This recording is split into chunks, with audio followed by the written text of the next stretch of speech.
The most unsettling Airbnb stories by Tub. We can see what it's talking about. So it's very common to go visit family out of state, and with that comes renting out places if necessary. One of the most popular apps to do just that is Airbnb, which fun fact stands for Air Bed and Breakfast. The company began in 2008 and is a place where the host can rent out a home, room, or even an experience if you want to try something new. But with something that's been in business for about 16 years and revolves around its community, there have been a lot of dangerous events that have occurred. From hosts placing hidden cameras in rooms. Oh, that shit was new. I'm not gonna lie, like 10 years ago.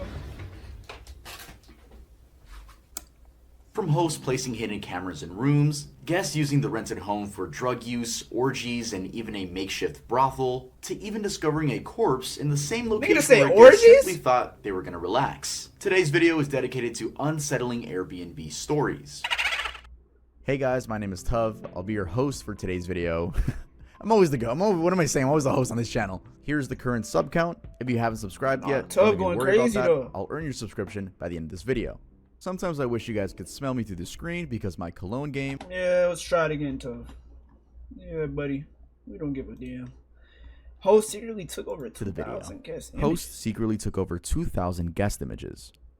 The whole idea behind Airbnbs is to provide guests with more affordable and homier vibes compared to hotels. As a host, or rather the owner of the home or accommodation, you can do a lot towards this and even earn the superhost status if you get continuous positive reviews from guests. 54-year-old Jay Ali had been ranked as a superhost, having provided guests with exceptional rural retreats over the years. He had a cabin in the hill country town of Comfort in Texas called Ali's Cielito Lindo Ranch, which was described to have been cozy, quiet, and safe. Now, from what I just said, you'd expect nothing but good vibes from the host, right? Well, no, you're watching a Tub video, so that's not what's going to happen in this story. On February of 2023, he was charged with 15 counts of invasive visual recording. He had secret cameras constantly recording guests, and he ended up pleading guilty to 6 of them. Apparently, Ali had captured over 2,000 images of guests in their most intimate moments. This included them sleeping, undressing, and even having sex. He literally captured everything. Disgustingly enough, even children weren't spared, counting up to more than 30 of the unknowing victims. So how that's a CP charge, nigga. They gotta lock this nigga up for how long? That's at least 20 years, right? The scheme eventually get discovered. The answer to this takes us back to July of 2021 when a couple from the Midwest, David and his girlfriend, booked a stay at his property. Right from the get-go, they were quite concerned since... I'm not gonna lie. It's an interesting booking, but, you know, I've seen crazier, so... David and his girlfriend booked a stay at his property. Right from the get-go, they were quite concerned since Ali has suggested it would be a great experience to watch the sunrise from the porch, either in their pajamas or entirely naked. It's pretty normal for hosts to suggest fun activities, but to straight up say, yeah, you guys can be naked at the porch, extremely suspicious from the start. I guess they rubbed it off and continued with their stay. It was, however, when his girlfriend was showering later that David noticed the AC power adapter was facing the bed. Because of those initial comments from the host and just basic instinct, he took a closer look and his fears were confirmed. Turns out that it was actually a hidden camera that was wired into the wall. Immediately, they did the only thing they could do at that point: leave. They then filed a criminal complaint at the Kendall County Sheriff's Office. Just a day after this, the police issued a search warrant on the property as well as on Ali's home, which was nearby. Investigators confiscated at least 6 electronic devices that belonged to Ali, which were later handed to the U.S. Department of Homeland Security. Investigations were still ongoing when in October of 2021, a new piece of evidence suggested that the hidden camera had actually been set up in the property for at least 9 months before that specific couple had reported it. Crazily, this piece of evidence was an Instagram video that had been recorded in November of 2020, showing what looked like the same AC adapter in the exact same position. This is how the 2,000 plus images I mentioned at the beginning of this case came about, with some sources actually quoting a total of 2,126 image thumbnails. Slowly, as the news spread, more guests who stayed at Ali's property came out with complaints, obviously concerned about their privacy. At least 17 of the victims were being represented by attorneys Roger Bresnahan and Bianca Zuniga Goldwater, who described their clients' experiences to have been like a real-life scary movie. Now, what makes this whole thing even more bizarre is that despite the accusation, Ali had initially claimed to be innocent of the charges and even was looking forward to the hearing. His professed innocence, though, never held water for long because beside the concrete evidence at the scene, he began sending threats to David, the man who initially discovered the hidden camera. Apparently, texts were discovered of Ali accusing David of allegedly placing the camera there himself, and that, quote, he would have to take the necessary measures to protect his family from extortion and fraud, end quote. Anyway, Ali ended up serving time in jail and was eventually released after his 1-year sentence. He actually got out earlier this year in February. Also, 1-year sentence? Nigga, did they just say he had children on that bitch? Nigga, like, what? 1-year sentence? Nigga, what are we talking about, bro?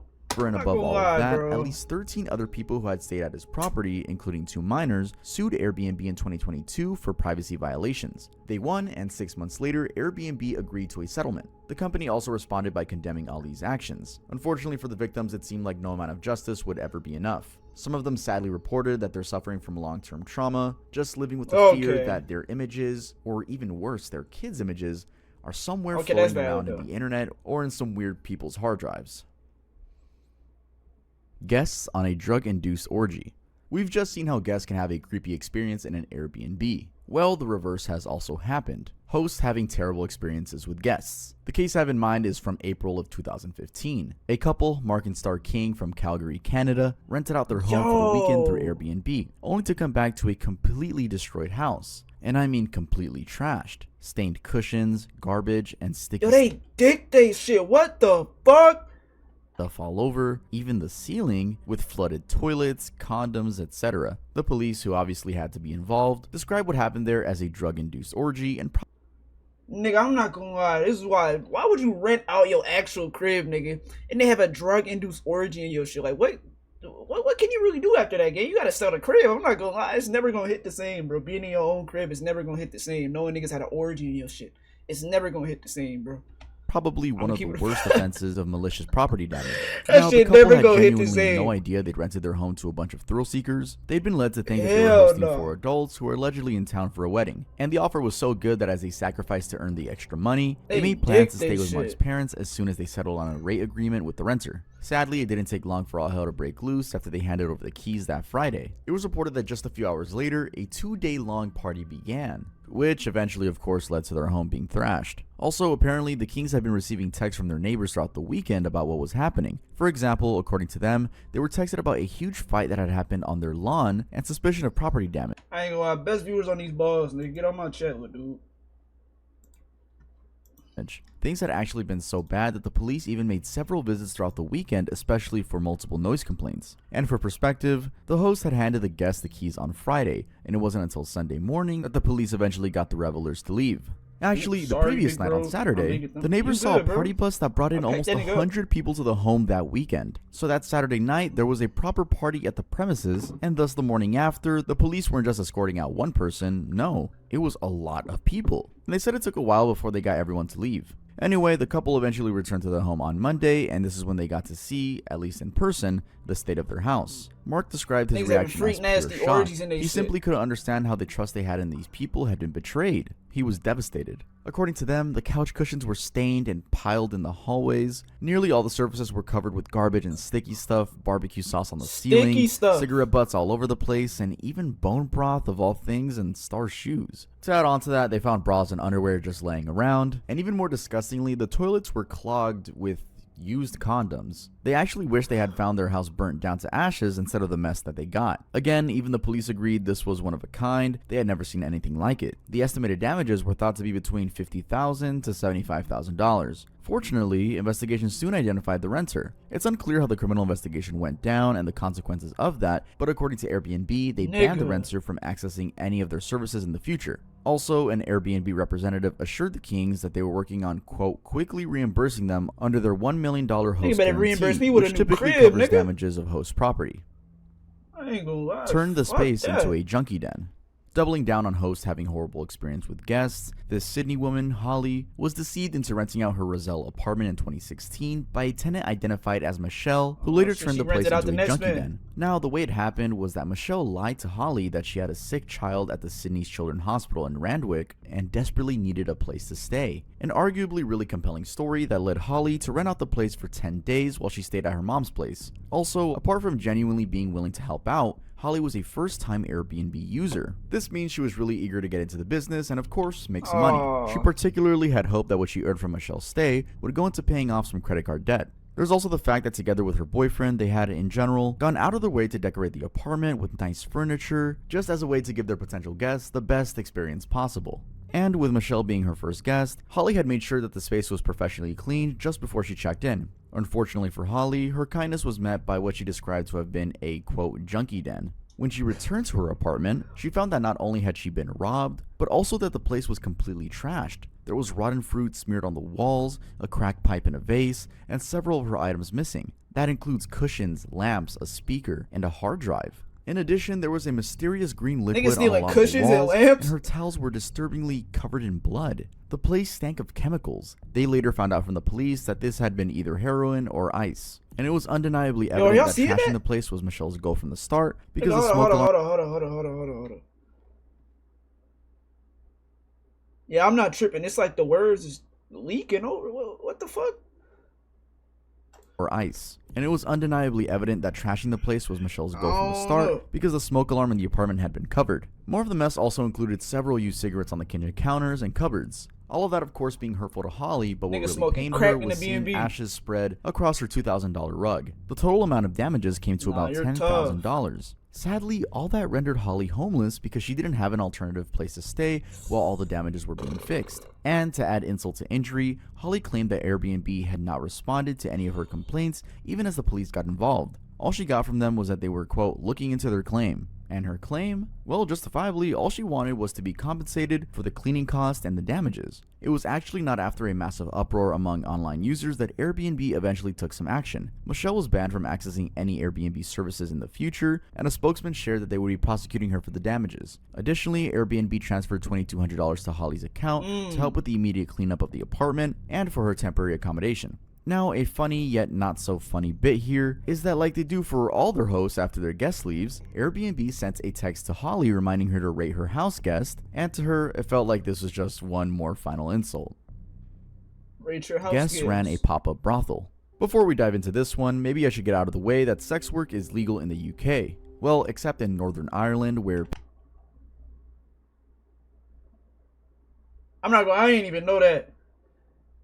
That's fucking crazy. Paying for sex isn't allowed. In general, sex work adjacent activities, for example, soliciting for sex and keeping brothels, aren't allowed. That can translate to more than one sex worker not being able to live or work from the same house. Now, to get around all that, seeing that we live in a truly digital era, what are being referred to as pop-up brothels are on the rise in the UK. This phenomenon especially got the online community talking back in 2017 after an Airbnb host reported a curious incident in his apartment after he had unknowingly rented it out to, quote, high-profile escorts. The host later contacted the BBC to share his horrible experience. And just like in the BBC piece where they used an alias, that being Greg for him, we'll just go with that name.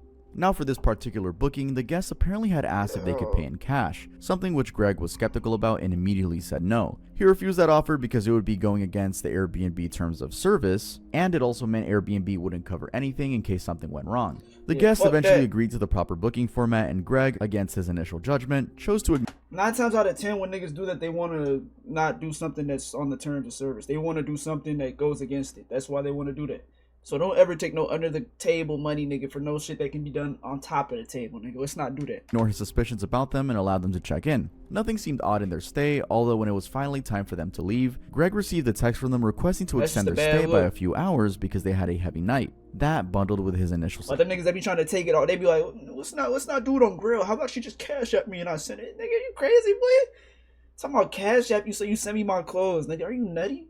Suspicion made him unsettled, and out of curiosity, he went on to look up their names on Google. That's when it became clear that the two were high-profile escorts. Still curious, he dug and got around to even figuring out their rates, and some quick math on the 2 nights they had stayed. He figured it added to at least £2,600 each, £5,200 in total. He couldn't wait anymore, so he just went to the house. What he found was a little strange, to say the least. The apartment smelled like wine and perfume. There were at least 7 or 8 wine bottles, which for 2 nights was quite heavy drinking. He also found used condom wrappers under the bed and said that the bin was literally overflowing with tissues and used condoms. Greg was concerned that his house had been used as a pop-up brothel, meaning that he had indirectly broken the law I just talked about. So he contacted the police. Surprisingly, although they took down all the information he offered, nothing much was done about it. He even tried following up, but nothing much came of it. According to him, he felt a bit let down by the police and even worried for other people who might end up in his shoes. Now, as Greg's story made its rounds online and drew attention, a sex worker by the name of Charlotte shared her own side of the story when it came to preferring temporary housing like Airbnb. Like many other sex workers, she would be forced to move houses whenever neighbors learned of her profession, and the horrible experience of that added to the expensive nature of constantly moving. This is why it seemed preferable to stay in Airbnbs. She'd do so together with a friend or two in order to share the expenses. Charlotte also said there was a safety in numbers because some clients could sometimes be dangerous, and it always helped knowing that there was someone around in such an unfortunate situation. Interestingly, she fully acknowledged that she was breaking the law, with the logic behind it being that she'd rather risk being accused of running a pop-up brothel than risk her own life. Anyway, Greg's story also caught Airbnb's attention, and it didn't take long for them to respond, saying that they had zero tolerance for such behavior. Since then, campaign groups have come out to advocate for legal establishments where sex workers can receive regular clients, which would also promote their safety through security measures like installing CCTVs. Man, we live in a dystopian society. We making legal establishments where bitches can go and pay niggas. Or no, niggas can go and pay bitches to have sex. I'm seeing it all, bro. In Canada, they got them drug pop-up shops where you can literally shoot up with clean needles, bro. Like, we living in a crazy society, bro. Host attacked a guest couple as they slept. This one, like the first case, involves a super host. It happened back in 2018 when a Boston couple who had traveled down to Los Angeles to get away from their busy lives ended up in a nightmare that they never anticipated. The couple, medical residents Jaleesa Jackson and Chidozie Uwandu, described their experience at this particular Airbnb as the scare of their lives. So here's what went down. When they checked into the guest house, everything seemed okay. Their host, a man named JJ, had even left them a kind note and a cold bottle of wine to welcome them. They spent that night happy, and it wasn't until 5:30 in the morning the next day that all the drama started. According to them, they got rudely woken up by loud banging and yelling at the front door. Out of fear, Jaleesa called their host JJ. Strangely, they heard the phone ringing outside the door. That's how they found out it was actually JJ banging on the door. He picked up the call, admitted it was him, and apologized for the quote confusion, though adding that life was too short to give them an explanation. I don't know either. Ironically, he wished them a nice time in LA. For whatever reason, the couple stayed and even enjoyed their first day at the beach. He looked like MLK? You got that nigga fucked up. I ain't gonna lie. You got that nigga fucked up. Though, at around 2 in the morning, something even crazier happened. A man came crashing in through their bedroom window, throwing broken glass all over the place. Uwandu's instinct was that they were under attack, and he sprang into action, even managing to pin the man down. The man unfortunately managed to escape Uwandu's hold, but luckily, they were able to identify him as JJ. Yeah, that nigga got beefy. What the fuck? He was not beefy right here. Yo. They couldn't let that slide, and so they immediately contacted the authorities. The police were initially skeptical that the Airbnb host would try and attack their guests, but they eventually came around and swung into action. They even sent in police helicopters and luckily captured JJ, whose excuse was that he had been trying to evict the couple for cleaning charges. It was later discovered that JJ wasn't even allowed to rent out the place in the first place. That's according to an elderly lady who was his landlord at the time. Now, the couple was in no way spending another night at the house, so they just checked into a nearby Hilton. Sadly, on top of what they had already spent on Airbnb, they ended up paying another $2,300 for their hotel room, parking, and other expenses. Because of this, they contacted Airbnb for compensation, and it took months for them to be reimbursed the full amount of their fees. Beyond that, Jaleesa and Uwandu also asked for $5,000 from the company, but only got half plus free therapy sessions. You really do look like that nigga now that you said that. That solution ended up not being so well received, as even celebrities chimed in with disappointment. Actress Gabrielle Union, for example, tweeted saying that whatever happened could have ended way worse than it did, and that Airbnb needs to protect their guests better. Airbnb remained adamant though, and only responded by removing I ain't never heard of no shit like that. Niggas fly through the window while you in your Airbnb overall, and negative experiences are extremely rare occurrences. New Year's banger with over 250 guests. As crazy as it sounds, this next one was a party that took police officers from 5 area departments. And this is exactly why they ban parties off of Airbnb, bro. You can't have no parties, bro. Exactly why they ban that shit, because niggas like this, who the fuck throws a 250 capacity party in an Airbnb? Nigga, you gotta be a dumb nigga, bro. To shut it down. It happened on the last Saturday of December of 2017 when officers were called to a home in Shelley Drive, Ohio at around 11 p.m. Why? Well, noise complaints. Also, adding on to that, at the time, there was a snow ban and neighbors had complained that there were many cars parked on the streets blocking their driveways. When the police first got there, what they found was somewhat bizarre. There was this guy, let's call him Guy A, who was responsible for throwing the party. Guy A had rented just one room in the house for $40 a night through Airbnb. The owner of the house, a 28-year-old man who we'll just call Guy B, was actually home with the guests when all this was going down, which then makes it weird when you learn that, like any other host on the platform, he had specific rules for his guests, one of them being that no parties were allowed during their stay in the house. The host also had barriers in place to prevent access to some of the other rooms. This house guest, unfortunately, cared less about what his host had to say because, like I've pointed out, he hosted a huge party with a turnout of almost 250 people. And still getting crazier, he had apparently advertised this party on Twitter, inviting practically everyone to what he called the quote, New Year's banger. Why? Not really too sure, but maybe for the $5 that he was charging people at the entrance. But where was the owner all along? I mean, we know he was home, but where?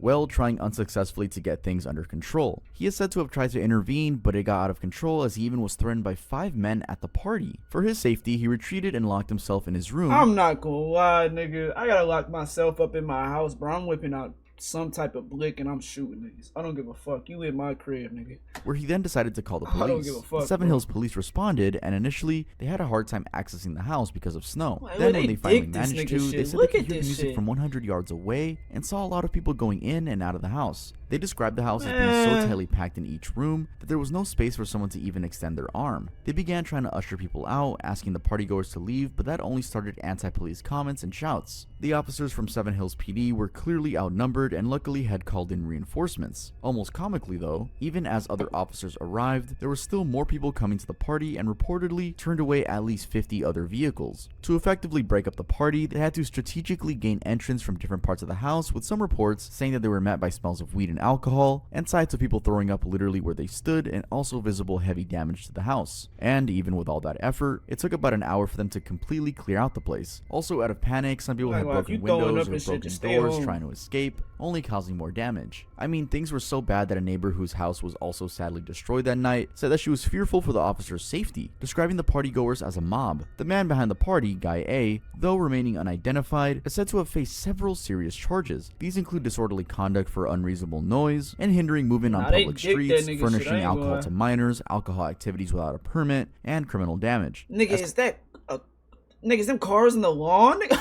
For the aftermath, the homeowner said everything had been ruined. It's still unclear whether or not he got assistance from Airbnb, having already filed a complaint. They did, however, say the same exact statement I've said before, that there are millions of Airbnb experiences, and this is just a really rare one. They put that out along with a list of tips for hosts to prevent similar occurrences. Host essayed guests after holding them hostage. This one is quite a bit more sad than the others because it involves a case of SA. What was meant to be a fun-filled trip to Madrid turned into a horror story for 19-year-old Jacob Lopez after his Airbnb host held him hostage and took advantage of him. It was reported that early in the evening of the 4th of July of 2015, Jacob's mother, and this is why you can't book an Airbnb under 21 by yourself, nigga. I wouldn't even recommend going to no Airbnb by yourself, nigga. That's not even a recommendation I would have. At that point, just get a hotel, gang. Kayla Giles received very concerned. I feel like Airbnb is only when you got multiple people coming with you. That way it's cheaper than buying multiple hotel rooms.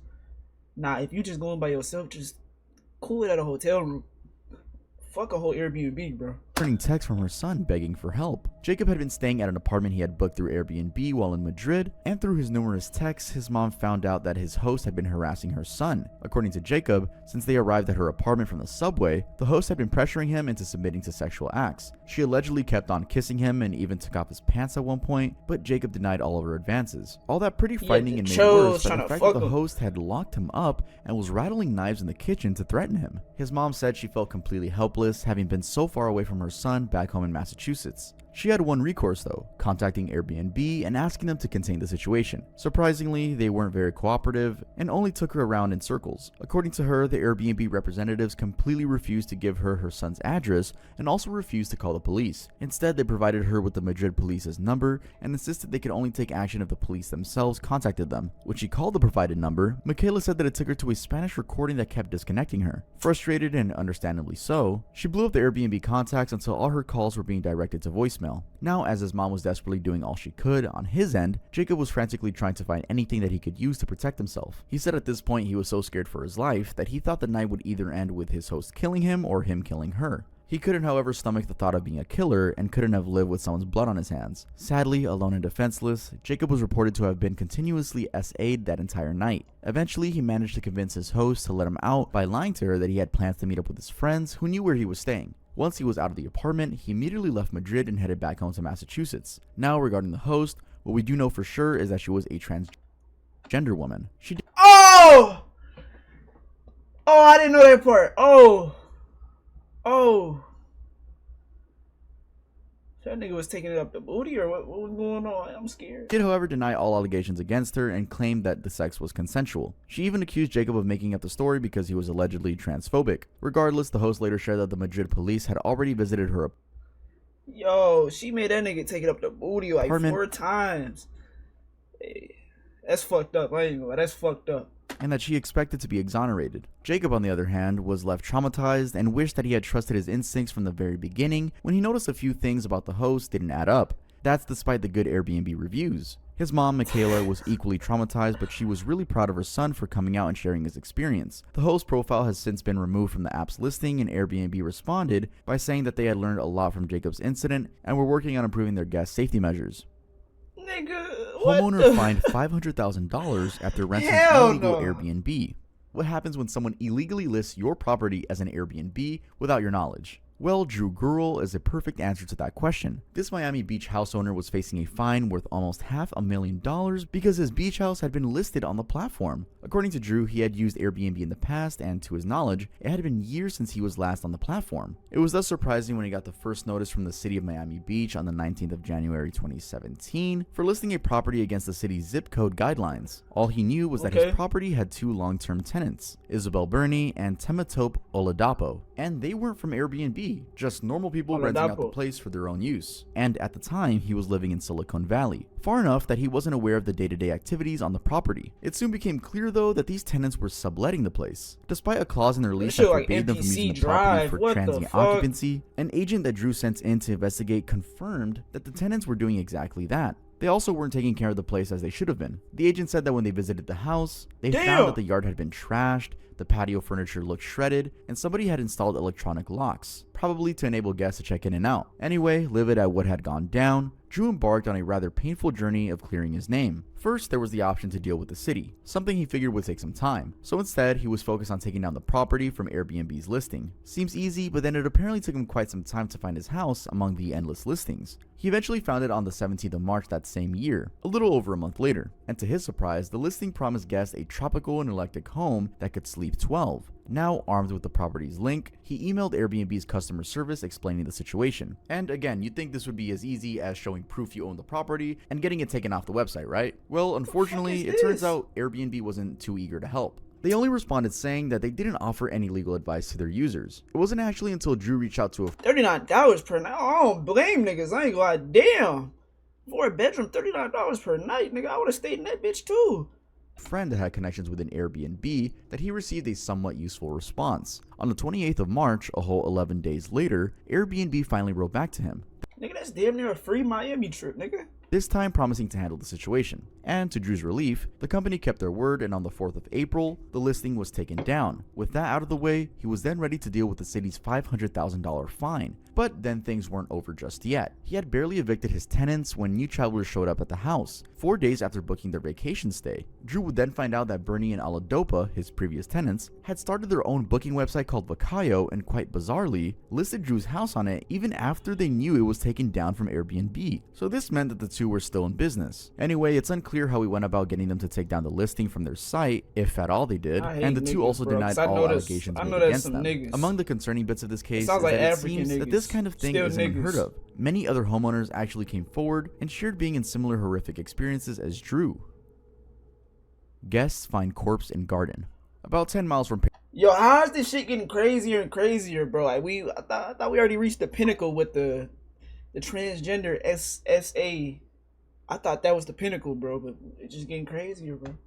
Paris, there's a little known but well-off town called Polyzoo, which in February of 2016 made its way to global media headlines after a rather unsettling Airbnb fiasco that happened there. Guests discovered a body in the garden in the house that they were staying at. The renters, described as a group of young people mostly in their 20s, had intended to stay at the property for the weekend, but their stay got cut short when they bumped into a body on Saturday afternoon. Now, to give you perspective on the house, it was located in suburban Paris and was described as a charming 7-bedroom house with a swimming pool and overlooking a forest area. The host had it listed for £435 a night. Reports also pointed out that the far end of the property was unfenced and simply slopped into the forest. Like, the garden just extended into the forest. It was near this end that the group discovered the body of the woman, who police estimated to have been in her early 40s. The body was found laying down, face on the dirt, covered in branches and surrounded with wooden stumps. The woman was dressed, but with no shoes, and had a ring with a large stone. Interestingly, the police believed the body had been left out there to be found, and so they questioned the renters as well as the family that owned the property. It actually turned out that the family of 7 that had lived there had gone on a short vacation to a different region in France and had intended to return on the following week on Wednesday. Learning of the news, the homeowner was reported to have been pretty shaken by the idea that it could have been his young children that made this gruesome discovery. Anyway, the identity of the woman couldn't be immediately established as her body was too decomposed for autopsy. It was, however, estimated that she had died about a month or more prior. Damn. Alright guys, that's gonna be it for this video. If you guys... Hey, WVid, Tub. I ain't gonna WVid, nigga.